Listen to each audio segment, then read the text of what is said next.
everyone, and thank you so much for joining me for Daily Spark with Dr. Angela. I am your host, Dr. Angela Chester. You know what I like to do on my show. I want to enlighten you. I want to inspire you. I want to empower you to become your best self. Now, Scripture reminds us that the tongue is a small thing that makes grand speeches, but a tiny spark can set a great forest on fire. And today we want to get you fired up about adventure. My guest today is Donald Hunter, and we're talking about his book, Have Camera, Must Travel.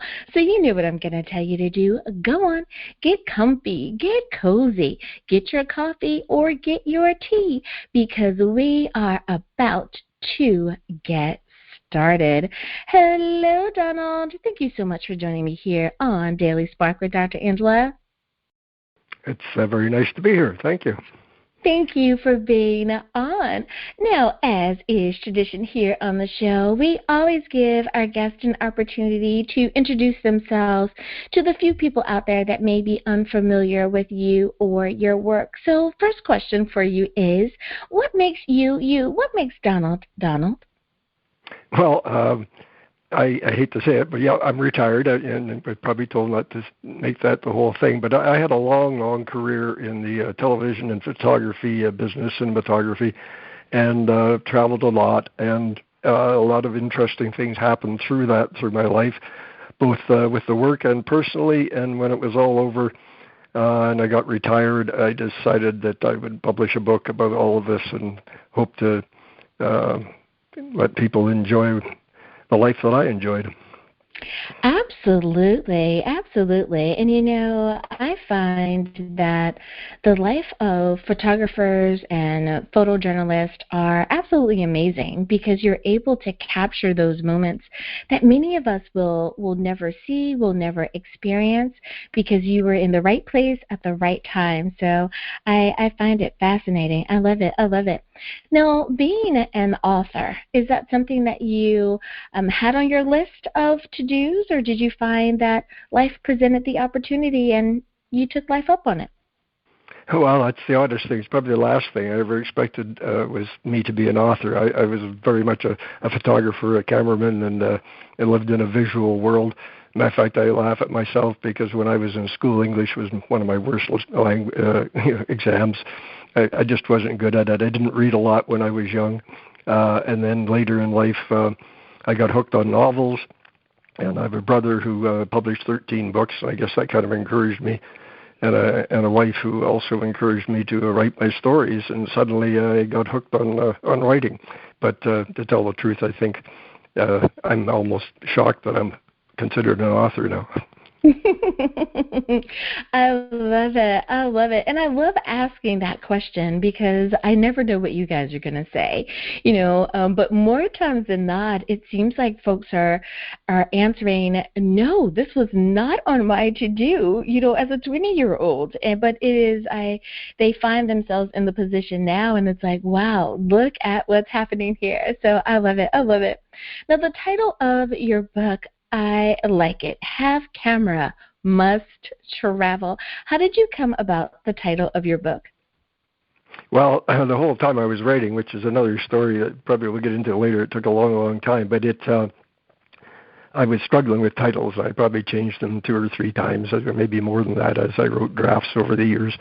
And one day I was in an antique shop, really, and you know, there's a book section in there, and I found an old copy of an old, what became a TV series called Have Gun Must Travel, or Have Gun Will Travel, pardon me, not Must Travel. It was Have Gun Will Travel, old black and white Western from the early days of television. Anyway, it was based on this book. So I bought the book, and I couldn't even read the first 10 pages. It's really so boring. But the bottom line was that the title has stuck with me, and it just kind of, it told everything about the must travel. I mean, if in the book, when you read it, you understand that it's not only a passion of photography and wanting to go out and photograph the world. It's this character in the book, Jason Cooper. He he's got to get on the road. There's a bunch of reasons why. So the title was just, thank you very much, folks. You've given me the title of my book. So I kind of borrowed it. I love it. I love it.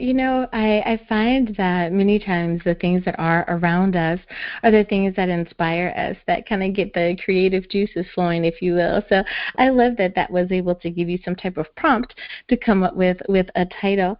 Now, speaking of writing, what was that process like for you? I know it's different for every author. Some people are able to pen their book within a matter of weeks. Others I've talked to, it's like, oh, heavens, Dr. Angela, it has taken me years to complete this book. What was your process like? Painful. Yeah, it was really painful. A whole bunch of reasons. Well, first of all, like I explained, English wasn't my strong course in school or anything. So, first of all, I had problem just putting proper sentences together, and punctuation and spelling, and of course nowadays with computers and things, there's lots of help there, but I managed to make mistakes anyway. And I think without the computer, I would have never been able to do it on a typewriter, that's for sure. But even then, I struggled along, and every time I went over a draft, I cleaned it up more and more, and eventually got it to the point where it was readable. But even then, I keep making corrections, but it's kind of really, I guess, like swimming upstream or something. It's a difficult thing for me. But in the end, I've had people say already that, wow, the words are there and they love it, and it's quite the story and apparently well written. So that kind of amazes me. But it was a long, long process. I mean, I started writing this over 25 years ago, and just put the polish on it and got it published after I retired. So there's some real truth to that, is that I could not write that book if I waited till I retired, because I wouldn't remember it all. It's all so long ago. Right. I was only able to the original drafts are which make it possible, So to write it in that detail, it's only because I started writing and I had those drafts that I wrote years and years ago. Well, I hear a very important point there, and that is that we should journal, that we should continue to write down the things that are going on, the stories of our lives, so that when we're, if we ever want to make it into a book, we have the original copy there, like we have those notes that we don't have to remember the smallest of detail because we've already documented it. I love that. Now, speaking of writing it down and making sure that we have the correct understanding of stories, would you say that the stories that you have included are true stories? Are they kind of a mix of, well, this part is the truth and this part is my spin for the book? Well, yes, it's definitely, definitely a little bit of each. I have a saying about the book that everything that happens in that book actually happened, but not always exactly as written. So what that means is I didn't write any fiction to speak of it. There's one little piece, as a matter of fact, it's the closing of the book. I had to find a way of ending. I'm still here, and and the book took place in the 1970s. I didn't want to go on to the 80s and 90s and so on and so forth. It was about a period in time where the world was quite different and a lot of things were quite different. So I wrote about that. Well, how do I end it? And I just couldn't find the moment where it ends, so I created one. So I got into the last probably 2 pages are kind of fiction, although the characters in them are real. But I just made it up. I had to get out. So that. But other than that, everything that happens in the book is a story that actually took place. The only thing is that over a period of 10 years, from 1969 to 1979, series of events happened. Well, writing that down, it got a little, it really gets boring because you're constantly reintroducing people and places and all that. So I knew I had to sort of take all the highlights, condense it, bring it all together. So I took 10 years, reduced it to 2.5, and in reality changed names and this sort of fictional, if there's such a word as fictionalized, but basically I took reality and and made it into a novel. And I guess there's a couple of reasons why. One is, when you reduce 10 years to 2.5, you've got to combine events. And in other words, instead of two things happening in two different places at two different times, I made them all happen in one place at one time, and but they still happened. So, and then the reality is that I wanted to change everybody's name just to protect the innocent, basically, because there's a lot that goes on in that book that's very personal to people, and I don't think they'd want to share it. And of course, I wouldn't want to get sued. So bottom line is, it's a novel, but it's, when I say based on a true story, it is totally based on true stories. Sam. I love it. I love it. Now, the next question that I have for you is about the proper way, in your opinion, for someone to read your book. I know that many authors choose to put it in a way that it should be read cover to cover, literally page after page. Others may put it together in a way of chapters or themes or particular grouping. What is the best way to read your book, you think? Well, I think because every chapter is clearly a story in its own, reading chapter by chapter would be fine. I certainly would hope you'd get through a whole chapter before you put it down. But chapter to chapter, I think, is really good. And if they're reasonably short chapters, it's not a huge book. So, a person might want to sit down and read 2 or 3. I know one lady I spoke to said she was in chapter 10 before she put it down. So, it's just whatever time-wise. But from my point of view, chapter to chapter, and also it's part 1 and part 2. So you might read part 1, which would take you to chapter 9, and then part 2. But it's there's places where you wouldn't want to give it up, I hope. No, exactly. And I think that people that are avid readers, they probably understand exactly what you mean by that it's like, don't go to commercial right here. This is not the spot where you want to take a break. Keep going to the end. So I definitely understand that. Yeah. Now, as far as the ideal reader is concerned, I know that many times an author will have that person in mind, meaning that this is great for men, for women, for caretakers, for folks that are in college, folks that are transitioning to a new phase in life. Is there any particular person that your book is especially good for, or would you say that overall it's a great read for a general population? Oh, I think the last is correct. I didn't aim it at anybody in particular because I've heard from a variety of people, and I think most people who read the book find it quite fascinating. I've had comments like, I'm so jealous with life, stuff like that. It's kind of, I would be, the other side of the coin would be, I think the book is not for some people.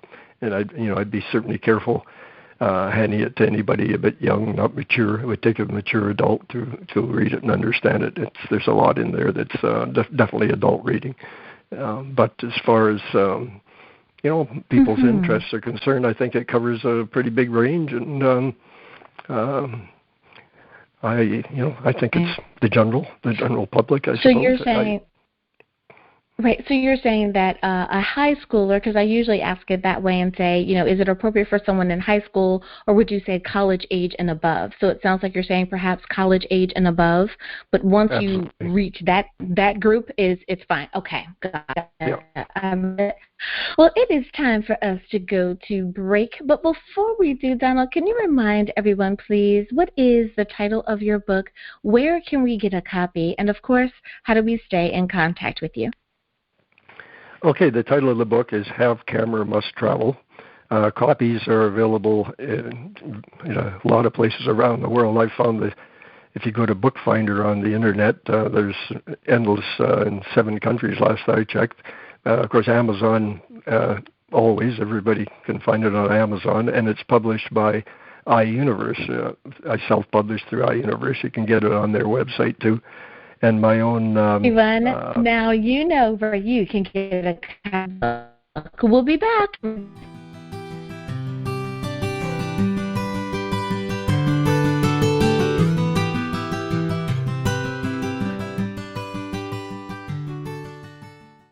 And we are back. Thank you so much for joining me for Daily Spark with Dr. Angela. I am your host, Dr. Angela Butch-Chester. My guest today is Donald Hunter, and we're talking about his book, Have Camera, Must Travel. Now, Donald, my next question for you is that it looks like you talk about 5 potentially fatal situations in the book. Which I hate to, make it go through all of that, and you don't have to tell us exactly how it ends, but in general, which one would you say was the worst? Well, there was an experience up in the Arctic where basically I got dumped off of a sled while we were moving the equipment and stuff back to the camp at the end of the day, and the driver of the snowmobile that was pulling it didn't notice. So I got left. I was on the ice. And a couple hours earlier, there'd been an encounter with a polar bear in the region. So there I was on the ice, alone with nothing really. I mean, out in the Arctic, believe me, it's like being on the moon. And I'm thinking about this polar bear. And meanwhile, the snowmobiles disappeared out of sight. So there I am. And, what went through my mind was kind of like, this is not good. And I think I call it the worst situation because I've always had, when things got dangerous, and they have from time to time, it's usually something that happens very fast, like an airplane flying into a brick wall or something. You don't really have time to think you're going to die. You just have a moment of X. But out there, half an hour went by, and your mind starts to play bad, thoughts about what could happen, being attacked by a polar bear or freezing to death or whatever. And so I think that was the scariest thing that ever happened to me. Obviously, they found me before the bear did because I'm still here. But right. But no, I have to agree with you there because I watch a lot of those programs where the people are in Alaska or they are alone in the wilderness or whatever, and that's one of the things that they say. Folks who live in a very modern way of living, you don't think about those things because there's someone within yelling distance. If you fall, your neighbor will see you. But when you're in the bush, you fall and no one's ever going to see you. So you have to really be careful there. So you're right. I can imagine that would be scary. So absolutely. Now, what was the emotionally when you were putting the book together? Did you find that any particular story, other than the one that you just shared, that you felt any particular way? Did you, including one story, did one story make you go back to that time of, oh yeah, this was really fun? Or was there any inclusion of, oh wow, I remember that, I should have done that differently? Were you on, was it that type of recollection when you were putting the stories together? Well, there's a lot of I should have done it differently. There's no getting away from that. And I hope, I try to write things in a way that in most cases we can see the humor in it because it's pretty ridiculous, really. And I think we were all pretty young and crazy back in the 70s. But the bottom line is that, there were incidents that brought back great memories. One in particular is one of the earliest dramatic films that I ever worked on. It was a musical thing, and there was a sequence in it where we had a witch doctor dancing on the rocks. He's supposed to bring on a storm and all this kind of stuff. And we've got a fairly low budget, so we got some wind machines and some filters to make the sky dark and stuff. But I'm thinking, oh, this is not going to look good, and what can I do about it? And then during the lunch break, this massive storm arrives on the horizon. So the storm came towards us, and we got this amazing sequence because it was real. I mean, better than the special effects. And so that's always. I still have a copy of that show. I mean, it just blows my mind. Nothing like that has really come off so perfectly in my entire career since then. Because that was absolutely. Funny part of it is this witch doctor is supposed to be, dancing, getting the gods to bring on a storm. Well, God brought on a storm, so I guess this dance went well. But it was pretty amazing. Something I've never forgotten. So that that was a highlight for sure. And then the other end of the scale, of course, is you're writing about things sometimes that bring back memories that they're very difficult. But Yeah. That's I like the emotional roller coaster ride. Actually, the book brings on it. There's some happy times, there's some crazy times, and there's some tragic times. Yeah, yeah. And I think that anyone that has lived a life, if they are of a particular age, I think that everyone has one of those types of stories, You could listen to the radio and just 3 songs could come on and you could go from just being giggly happy to thinking about, that, oh, wow, that moment to that, oh, yeah, that moment, So you are so right there. You're so right. Now, within the stories that you do share with us, do you have one that happens to be your favorite story to tell? That you would tell this if you had a book, or even if you didn't have a book, that this is your favorite story to share of your life? Well, yeah, that's a difficult one in a lot of ways because with the ones we talked about, I guess are up there. But I think the highlight of that whole period of time in my life really was when I was in Quebec City with the character in the book that's Sanville K. Mossbank, who in reality is a long, long time friend of mine. I got working with him years back, and we hit it off so well. We sort of had the same way of thinking, and sort of became his cameraman every time he got a show. He would book me. I traveled so much with him across Canada and ultimately over to Korea and Sri Lanka and everything. And he was just a great guy to work with. But that first encounter with him in Quebec City, so much happened, and I just had a feeling about the work that was to come and how my career was going to go and how much fun it was going to be working with this guy. And I think that was probably the happiest, most interesting time for me. And everything else, was sort of, that's the way filmmaking is. It's a one-off. You do this, and then next month you're looking for a job again. But with him, it was kind of like I think I've met somebody that's really going to make my life fascinating, and he did. So that was, I think that's the highlight. Mm-hmm. Mm-hmm. Yeah. And I'm just going to say it's just that I can't remember the chapter number right off the top, but it's somewhere in the middle of the book. I finally end up in Quebec City, and things start to get pretty interesting from there. Mm-hmm. I was just going to say, I love it when we have those people that are in our lives that even if they don't stay forever, the time period that they were with us, and I don't mean that someone has passed away, but just that they've gone on and done, something different. But the time that we were able to share was a beautiful thing. There are many people that have come and gone in our lives, be it that we're no longer at that college or university, or perhaps you're a military family and that person has gone off, or you have been stationed someplace else. But it is so wonderful how we do have these really great people sometimes that we're allowed to spend time with and share a portion of our lives with them. I love it. I love it.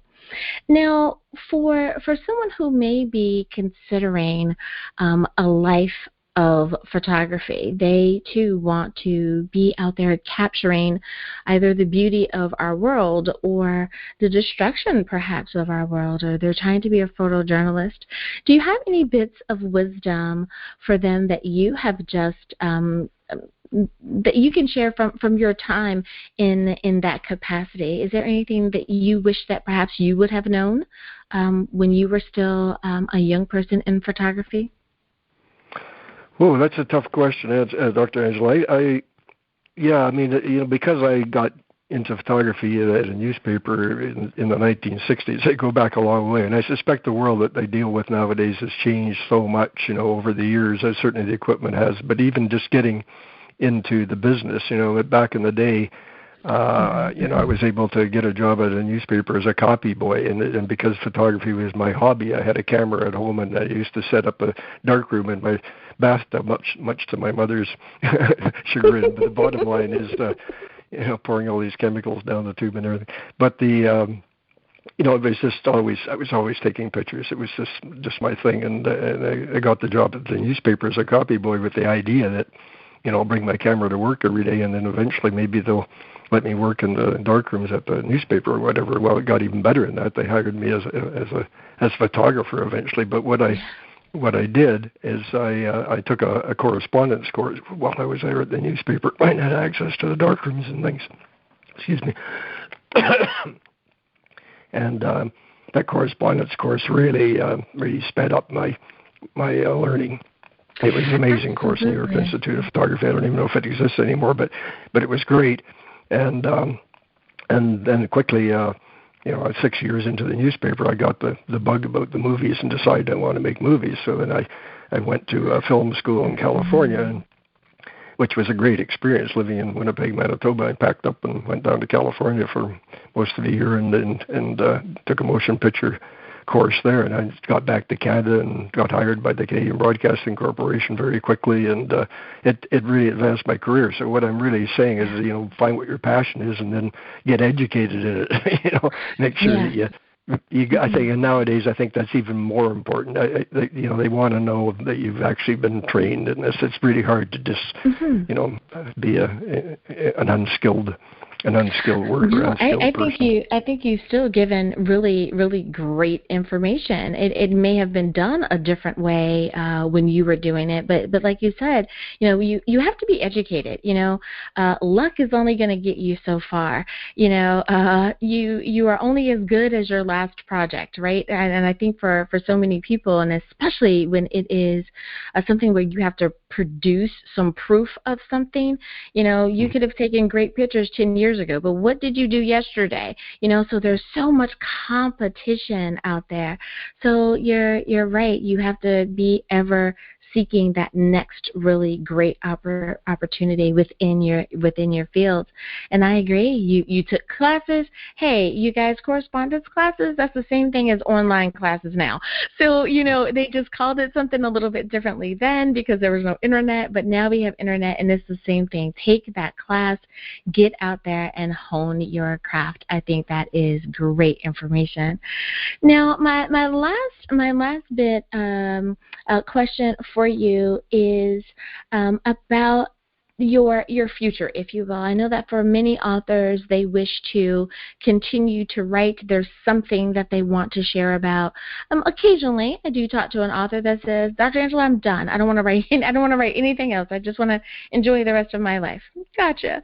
But my question to you is, where do you think you fall with what you want to do within, let's say, the next 2 to 5 years? Do you think that you'll be writing any new books? Well, it certainly crosses my mind, because I left the last one, I think, in a great position for a sequel. This what happens in the 80s to Jason Cooper and his friends. But and there was a lot that went on. But the reality is, I wrote about the 70s because it was the most interesting part. So part of me is saying, well, you've already written your most interesting part of your life. How are you going to make it more interesting enough to write another one, because I already feel that the best book's already done. So maybe that means I'm a one pony wonder, maybe that was it. But if in fact I miss the writing, I honestly do. Especially in my retirement, that just became a certain couple of hours every day. I'd lock myself away and write, and I just love it, late at night especially. And I do miss that. So, the urge is there to write something. I just haven't got to it yet. And every so often I think I will, but it's summertime, and it's probably here in Canada, the winters are long and cold. I think I'll probably, get that better in the winter. But, it does cross my mind maybe to write another one. But I'd have to find a humorous twist to stuff that happened in the 80s, because it certainly isn't as dramatic or interesting as the 70s were. So I'd have to just take what happened, and hopefully people will laugh at us. That would be the only way I could write another book. I love it. Well, as someone who was born in the 70s, for me, the 80s was that fun time. So when I read things that are about the 70s, it's like, oh my goodness, I was 2, or I was 5, or I was 7. Like, I don't remember this going on. But when it comes to, the 80s, I start to have a little bit more of recollection of what was going on. So I think that would be really interesting. That 80s is going to be relevant for someone. That 90s book that you write is going to be relevant for the next person. So I think when the time is right, then the time will be right. So thank you for having that open mind. Well, Donald Hunter, I have enjoyed my time with you today. Thank you so much for coming on and sharing about your book. Now, before I let you go one last time, can you remind everyone, please, what is the title of your book? Where can we get a copy? And, of course, how do we stay in contact with you? Well, the title of the book is Have Camera Must Travel. It's most easily found on Amazon, and it's also, I found, if you go to a thing called Bookfinder, depending where you are in this world, it's easy to find it in Europe and Asia, and quite often it changes, but it's all over the place. And, I hope you can find the book easily. Absolutely. Thank you again, Donald, for spending some time with me here on Daily Spark with Dr. Angela. Thank you. And listeners, thank you for spending time with us here as well. I hope that we have enlightened, inspired, and empowered you today. As always, may the Lord continue to shine His face upon you. May you receive His grace and His mercy in all that you do. Until next time, everyone, remember that you are blessed in the Lord. Have a great day, everyone.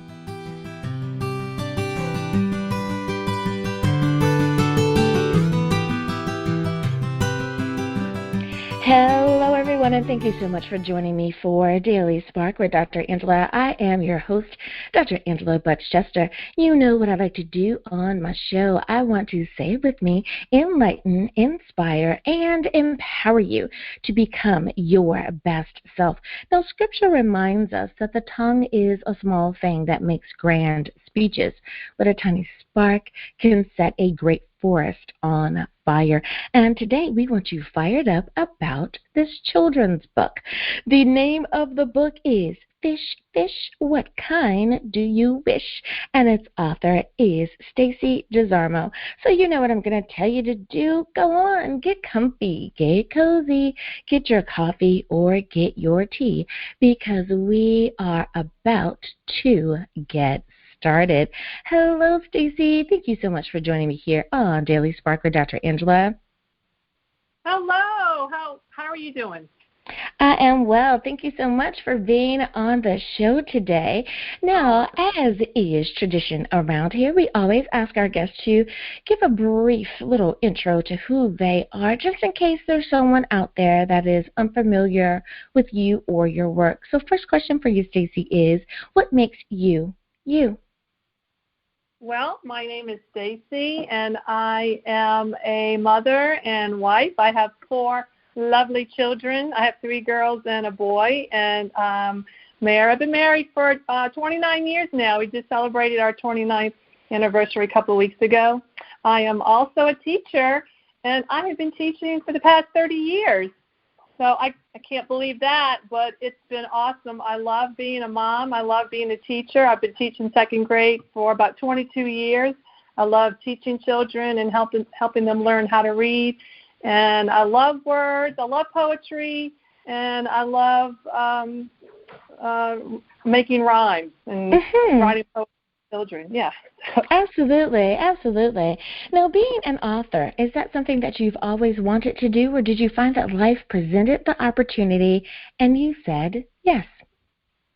Well, it's funny. I never considered myself an author. When you think author, you think, oh, wow, someone that has sold so many books and so widely known throughout the world. And I just think of myself as a mom and a teacher holding a pencil, and writing verses that come in my head and reading them to children and hoping they get inspired and making them laugh and inspire them to read and pick up a book and just enjoy the reading and help to instill a love of learning at the same time.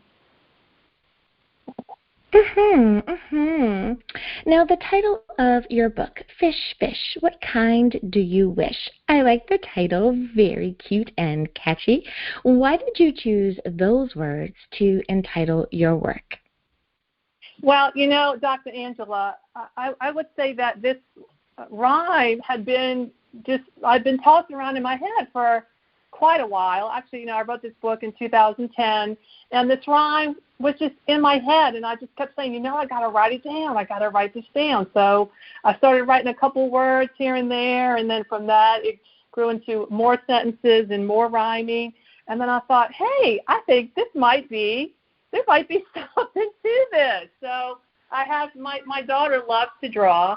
She's always been drawing since she was young. So we just sat down one summer day. I said, I'm a teacher. I wasn't working in the summer, and she was about 12.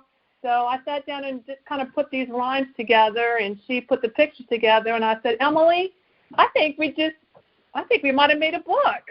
So it was fun. We kind of did it in one day, and I stayed in my PJs all day, and we just had fun writing. I was writing, and she was drawing.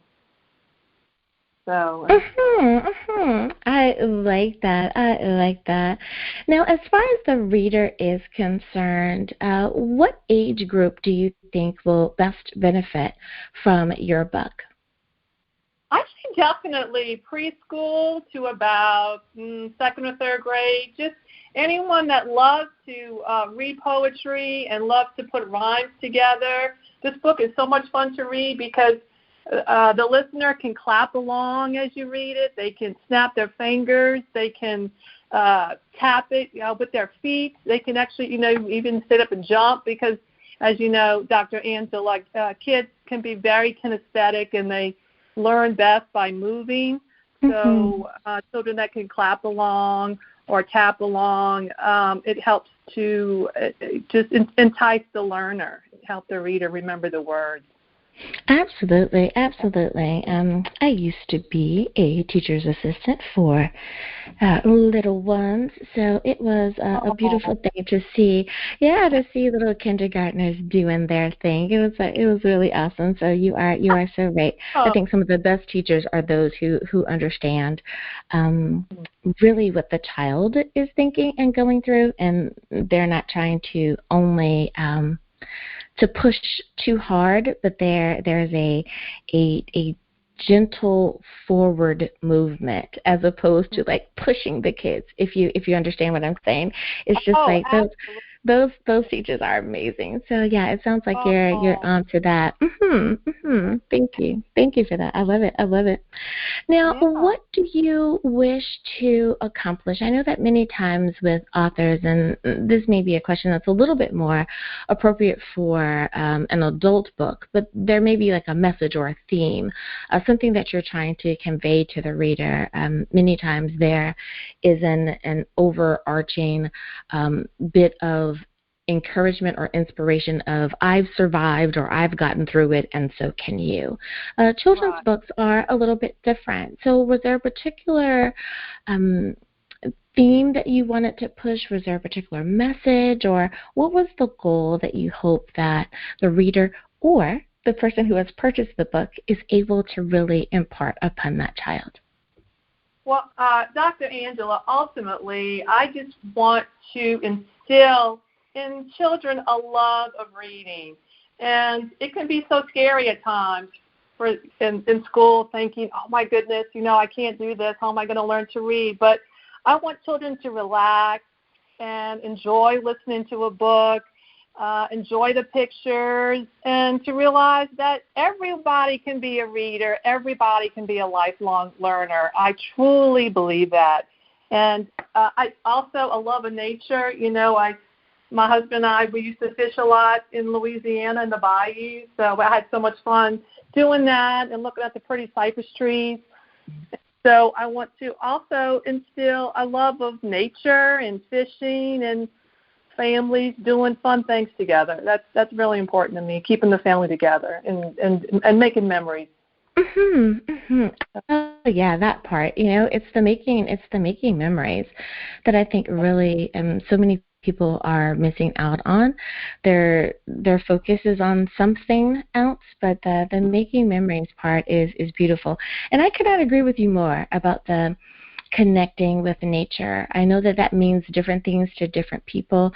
I'm a beach baby, so I introduced that to my son, and it was out here, on the lake. There's a freedom in the river. There's a freedom. So like when you say you're going fishing and all of that, and it's like it's a different world, here. Absolutely.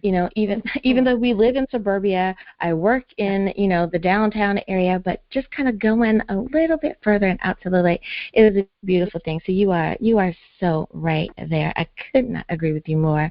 And especially with everything that we've been through, with everyone kind of coming out of the pandemic, I think that is a great way to reintroduce the world to our kids. So you're on to something there. Absolutely. Fishing is not like life, Dr. Angela, because you can get excited about going and then go and try, and it requires a lot of patience. So a lot of times, doing something worthwhile requires patience, and then you can go and have fun trying to fish, but never catch anything. But you know what? That's true. That is true. That is true. And I used to have a really great time. I had a cousin that he was more of a catch and release type of fisherman, and it was just really fun. Like you said, just being out. Now I'm sure there's someone going, yeah, ladies, I hear you talking, but I don't like water. And it's like, okay, that's fine. We used to go to the mountains during the summer. That was amazing. So it's like I have to say that my parents made sure that we had an opportunity to experience a little bit of everything. And because of that, it does make you a well-rounded person. So when I say that I think you're onto something, I know personally that you're onto something, that we should expose our kids to all of that. And it really does make a world of difference in how they perceive the world and how they're able to interact with others. So you're right. Now, you mentioned something a little bit earlier, and you were talking about the poetry and the repetition of your book. Why is it important that you include the rhyme or the repetition in the story? Just in case someone missed that, I really want to give you an opportunity to expound just a little bit more. Why is that important? Well, because especially children very young, they learn best with rhyming words. You think about when you were learning your ABCs, it's a melody that repeats. And you think of, nursery rhyme tales, that most of the words in nursery rhyme tales rhyme. So it's something that clicks for that young emergent reader, and that they can readily remember and hopefully store in their long-term memory, and then repeat it back to you. And learning how words rhyme helps with that phonemic awareness, short vowel sounds and long vowel sounds. So, and rhythm is so important with children, clapping it and tapping it and involving those gross motor skills at the same time. And I'm a big fan of Bill Martin.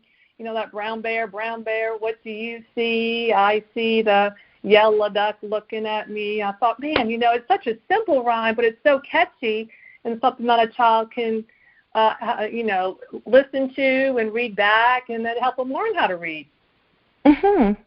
Absolutely. I just wanted to, and thank you so much for answering that again, because I wanted to make sure that someone understood that it was okay if their kids had that sense of movement while they were being read to. So I love that. Now, speaking of a love of poetry, where do you think your love of poetry originated? Well, Dr. Angela, I remember being in grammar school a long time ago. And my 8th grade teacher, she was reading this poem by Henry Wadsworth Longfellow called Evangeline. And she would read these words about the forest. And the lines to the poem goes like this: "This is the forest primeval, the murmuring pines and whispering hemlocks." And I remember sitting there thinking, wow, how can this is so neat to, for me, make the language come alive, and you can see the forest in your mind and hear those sounds. I just thought that was so neat and so powerful. So I thought, man, if I can write something and invoke an emotion, I very much connected to that, and I wanted. That's what started it for me, I guess. I love it. I love it. And, again, there we go with, having those amazing teachers in our lives, be it that they are our parents or once we're actually out and about in the schoolhouse, they definitely have an influence over who we potentially become. Shout out to all of my awesome teachers. I've already absolutely. Shout out to, Mr. Mazitis and, Mrs. Santiago and Mrs. Wilson. You guys are amazing. Absolutely, an awesome sauce. Stacy, it is time for us to go to break. But before we do, can you remind everyone, please, what is the title of your book? Where can we get a copy? And what's the best way to reach out to you? Sure. So my book is Fish, What Kind Do You Wish? And you can purchase it on Amazon. Alrighty, everyone. Now you know where you can get a copy of the book. We'll be back right after that.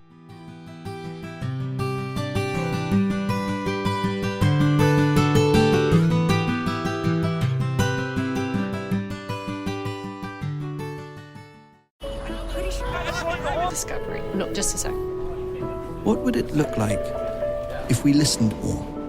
Could the right voice, the right set of words, bring us all just a little closer, get us to open up, even push us further? It could, if we took the time to listen. The most inspiring minds, the most compelling stories. Download Audible and listen for a change. Hi everyone, Dr. Angela here. Did you know that Daily Spark is now on Facebook? That's right, you can visit with me at facebook.com/Daily Spark with Dr. Angela. I want to know more about what you're thinking. I'd love to know which interview did you find the most entertaining or the most informative. I want to talk to you, and I want you to be able to talk to me. Simply visit facebook.com/Daily Spark with Dr. Angela.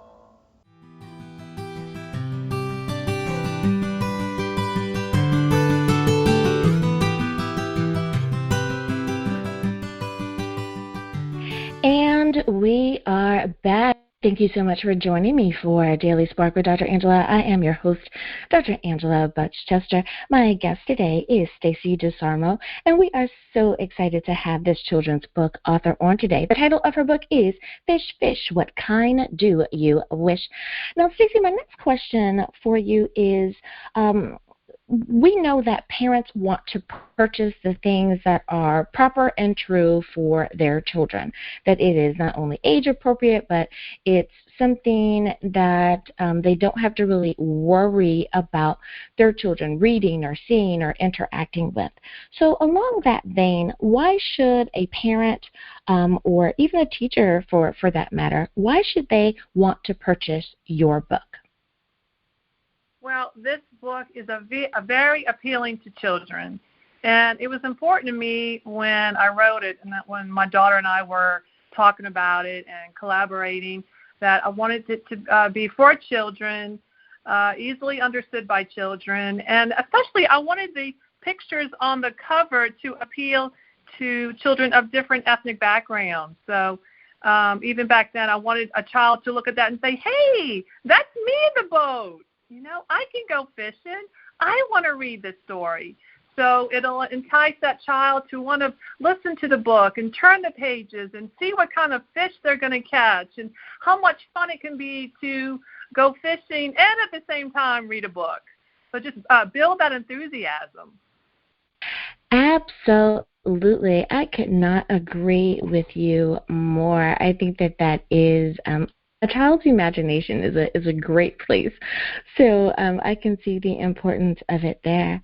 Now, why do you think that people of all ages can relate to poetry? Some people are, you say poems or poetry, and they become a little frightened. But you kind of take a different point of view in that all people can relate. Why do you feel that way?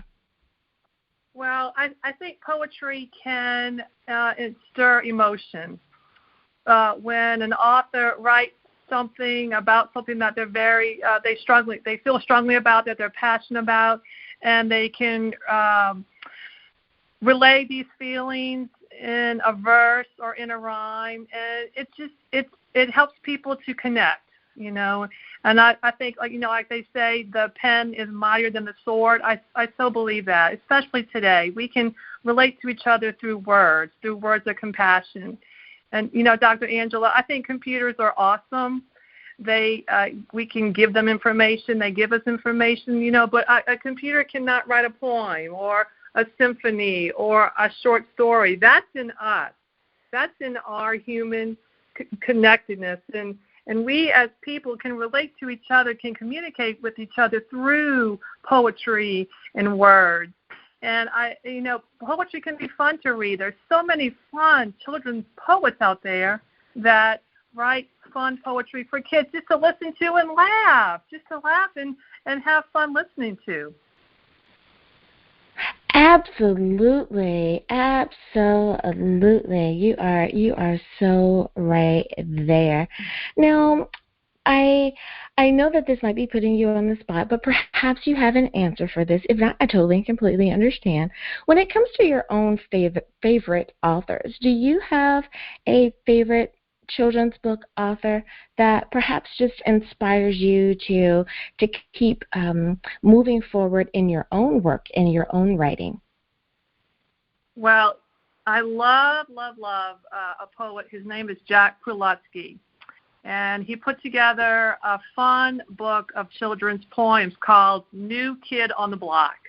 And he wasn't successful at first, but he was very persistent and writing and putting his poems out there, and he finally did get published and is widely circulated. But he writes this fun poem. It's called Ebenezer Freezer's Ice Cream Flavors, and it's just a fun poem to read about going to an ice cream store and picking out a flavor of ice cream. And he takes something so simple and makes it fun to read. And I read this poem to my students all the time, and they just love listening to the different flavors to choose from. It's fun to read and fun to listen to, and that to me is what poetry is. It's fun to read and see them react to it. I have to agree with you there. I absolutely adore words.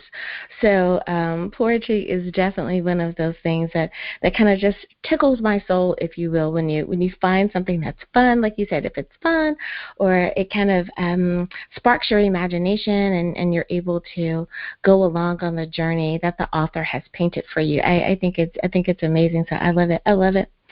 Now, when it comes to coming out of the pandemic, and as the world is starting to adjust to doing things in a more traditional sense of normal, as far as like book shows are concerned, and getting out there and really sharing with the public, did you have an opportunity to meet and greet with some of the readers of your book before we went into kind of COVID mode? Were you able to hear from some of your readers about your book? Well, I remember when I first published the book, and the publishing company gave me a bunch of copies. I had about 4 or 5 at the time. So I read it to his preschool class, and they just loved listening to it. And I remember this was around October, and I remember going to pick them up. This was like that following April or May, and the kids were telling me, "Oh, you're the fish lady. Read that fish story again." I'm like, "Oh, I can't believe y'all remember that. It was back in October." But that just cemented for me the fact that you take a rhyme and you put it into a verse, and you add just a simple rhyme and add some pictures with it and make it fun, and they remember that. So that I remember that moment, and I always read the book to my second graders, and they clap it along, and then I'll read it again, and they want to read it with me. So it engages the listener to be an active reader and want to read along. So. I love it. I really do. Now, I want to ask you the next question, and I always set it up like this. Considering we are a Faith Talk Radio show, and we are on Christian radio. I'm not asking you if you go to church on Sunday. I'm not asking you what denomination you are. I'm not asking you, have you been a good Christian this week? That's not what I'm asking you. I am asking you, though, do you think that your faith has helped to play a part in the person that you have become today? Oh, my gosh, Dr. Angela, 100%, 100%. I know that without God in my life, I am nothing. I need God in my life because, as we've all experienced through the pandemic and just life in itself, it's not always easy. So you put it in His hands. You put everything in His hands. So everything I do for God. Making dinner for my family, washing the dishes, and I don't like to wash the dishes, but you offer it up because it's the right thing to do, and I do it for my family. So, and I pray every day. I love to wake up in the mornings with a cup of coffee. I sit outside on my porch and look at the trees and pray, and I feel an immense sense of peace, for sure. Absolutely. So yes, I do pray, and I need God in my life. I definitely want God in my life. I need Him for sure. And you painted one of those pictures there again, right? You're out on the front porch. You have your coffee cup, and you're just spending some time with God. And that's kind of how this show started off. It was a morning show only before the syndication happened, and it plays in various time zones at various times. But it just having that time that you are able to spend with God, no matter what time it is, 10 o'clock in the morning, 2 p.m. in the afternoon, 7 o'clock at night, whatever it is, just having that time with God, I think really does kind of bring it all back together. And ladies, I think a few of us are raising our hands saying, yep, we hate washing dishes too. Sister, you are not alone. And you do it for your family, right? So at the end of the day, your husband can look back and go, my wife keeps the house just absolutely wonderful. Kids learn a sense of organization and time management, and you just go, Lord bless me and these dishes, amen. So I definitely agree with you there. I love it.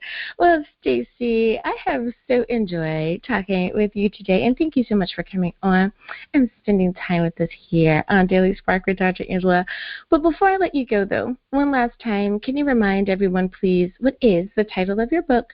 Where can we get a copy? And, of course, how do we stay in contact with you? Sure. So the copy of my book is Fish, What Kind Do You Wish? And you can buy it on Amazon or wherever books are sold.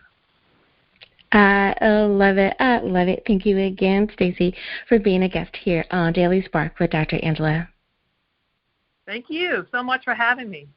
Absolutely. And listeners, thank you for tuning in and spending some time with us here today as well.